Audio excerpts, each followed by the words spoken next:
think you just need to look at it knowing your stuff and just go like, here's what I think each step could be worth. And one of the things I encourage you to do with your blueprint and really look at it, and you put it on a piece of paper and you go, okay, step one, if somebody achieved this outcome for my perfect client, what would that be worth to them? And some things you can put a tangible monetary value on, and other things you would just be like, you have to estimate. And to that person, depending on the perfect client, you could assess and go, hey, that person who's making $250,000 a year has a better relationship.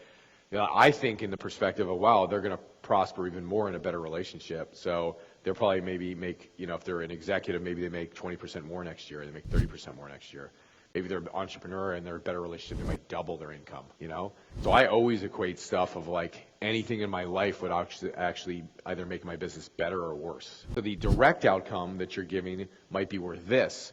But if they get that outcome in their business, how does that then affect their family? Let's say you become a speaker and then you're up on stage and your kids are in the room. Like, what's that worth? $1 billion? So like those types of things, those intangible things, you have to think about as well. And so you could put your pricing up and you could say this thing's worth, $1 million. And the key is to kind of put it in some reality of what the audience can have, because you could think to you it's worth $1 billion. So, but if I said that in front of an audience as I'm making a pitch, they'd be like, $10 million, right? So you actually have to go, okay, where's the audience at, and what would that be worth to the audience? And then you put it in some reality of where the audience is compared to the offer, and you don't want to make the drop too big, but you want people to see, wow, that could totally be worth that, and then, wow, that's a freaking smoking deal, I'll take that,